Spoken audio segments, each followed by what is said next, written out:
Taste the Daily. Cuddalore மாவட்டம் விருத்தாச்சலம் அருகே கனமழையால் 30 மணி நேரத்திற்கும் மேலாக மின்சாரமின்றி 7 கிராம மக்கள் தவித்து வருகின்றனர். விருத்தாச்சலம் அடுத்த மருங்கூர், கீரனூர், மேலப்பாளையூர் உள்ளிட்ட கிராமங்களில் சுமார் 10,000த்திற்கும் மேற்பட்ட குடும்பங்கள் வசித்து வரும் நிலையில் கனமழை காரணமாக மின்சாரம் துண்டிக்கப்பட்டது.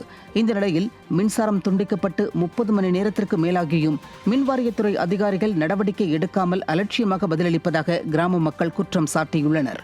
குடிநீர் உள்ளிட்ட போதிய அடிப்படை வசதிகளின்றி தவித்து வருவதாகவும், வெளியூருக்கு சென்று தண்ணீர் எடுத்து வரும் அவல நிலைக்கு தள்ளப்பட்டுள்ளதாகவும் கிராம மக்கள் வேதனை தெரிவித்திருக்கின்றனர்.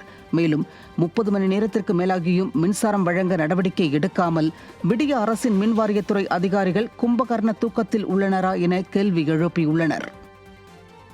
வள்ளியம், சக்கரமங்கலம், சீக்கிரனூர், தொடூர், மருங்கூர் எல்லா கிராமமுமே ரொம்ப அரிய பசங்களை வச்சுக்கிட்டு ரொம்ப இம்சையாக இருக்குது.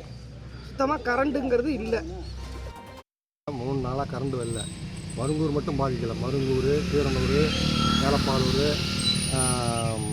4-5 ஊரில் குடித்தண்ணியோட வசதி இல்லாத கொசு ரொம்ப கடிக்குது.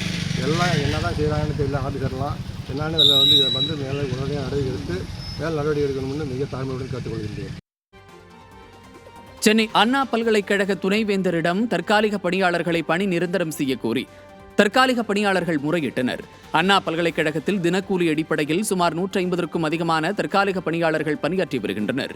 இந்த நிலையில் திமுகவின் தேர்தல் வாக்குறுதியில் கூறியபடி 10 ஆண்டுகளுக்கு மேலாக பணியாற்றி வரும் தற்காலிக பணியாளர்களை பணி நிரந்தரம் செய்ய வேண்டும் என கோரி துணைவேந்தரிடம் முறையிட்டனர். மேலும் புதிதாக ஒப்பந்த அடிப்படையில் நியமிக்கப்படும் தொழிலாளர்களுக்கு பொதுப்பணித்துறையில் வழங்கப்படும் ஊதியத்தைப் போலவே நாள் ஒன்றிற்கு 700 ரூபாய் முதல் 800 ரூபாய் வரை ஊதியம் வழங்க வேண்டும் எனவும் வலியுறுத்தியுள்ளனர். 10 ஆண்டுகள் மேலே இருக்கிறவங்கள திமுக 2021 சட்டமன்ற தேர்தலில் அறிக்கை கொடுத்த மாதிரி 10 ஆண்டுகளுக்கு அரசு பணியில் தற்காலிக பணியாளர்களாக பேசினவங்க வந்து தற்காலிக பணியில் வேலை செய்கிறவங்களை வந்து பணிநிரந்தரம் பண்ணணும்னு சொல்லிட்டு அவங்களுக்கு கோரிக்கை 153வது வரிசையில் கொடுத்துருக்காங்க.